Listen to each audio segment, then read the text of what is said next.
Non mais vous les jeunes, vous êtes vraiment des gros branleurs, hein. C'est de la merde tout ça. Tu sais rien faire ou quoi? Toi aussi t'as besoin de reconnaissance dans ton travail et t'es frustré parce que les seuls mots qui sortent de la bouche de ton chef, c'est des trucs de chacal? Reste branché parce que quand tu auras entendu ce que j'ai à te dire, tu auras suffisamment d'éléments pour obtenir toute la reconnaissance dont t'as besoin. Sérieux, je suis sûr que tu dépenses une énergie monstre à essayer d'obtenir ne serait-ce qu'un petit peu de reconnaissance dans ton travail. T'obtiens que dalle. Silence radio, et tu rames tout seul au milieu de l'océan. Le ghosting, tu connais?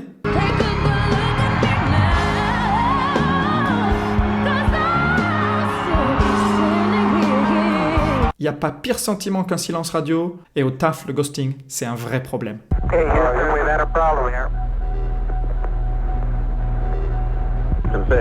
il y a des chances pour que tu subisses pas mal de ghosting pendant ta carrière. Dans le jargon pro, le besoin d'avoir un retour de la part des autres, ça s'appelle les signes de reconnaissance. Du coup, le ghosting, c'est l'absence de signes de reconnaissance. En fait, la reconnaissance, c'est un besoin moteur chez tous les êtres humains. On peut dire qu'il appartient à la famille des besoins relationnels. High five! Les quelques éléments que je vais te donner vont te montrer que tu peux aller chercher cette reconnaissance chez les autres sans attendre et sans subir. Je t'attends tout le temps.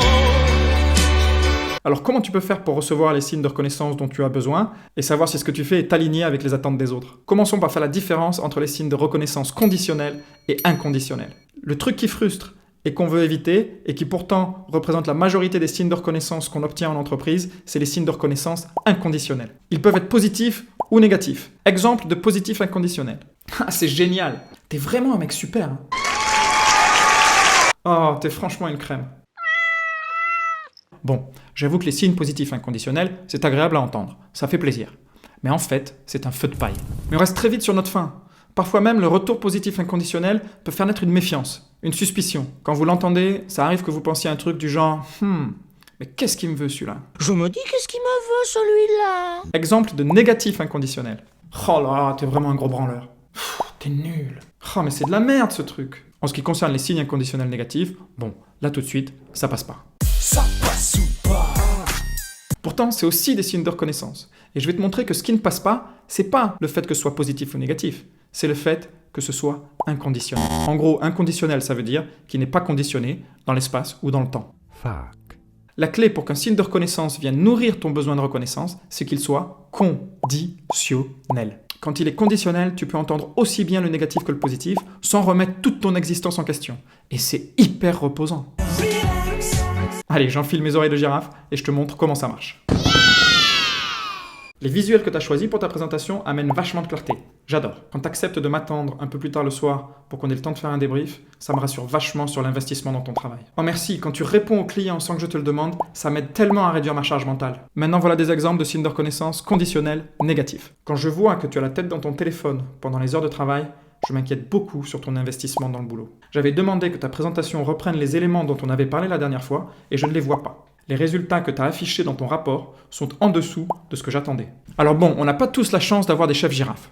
Du coup, quand tu entends un chacal te faire un retour inconditionnel, c'est le moment pour toi de passer à l'action. Va chercher ce dont tu as besoin sans attendre que l'autre le fasse pour toi. Voilà ce que tu peux répondre toi quand tu entends un retour inconditionnel et que tu veux le transformer en retour conditionnel. Non mais de toute façon, t'es qu'un gros branleur.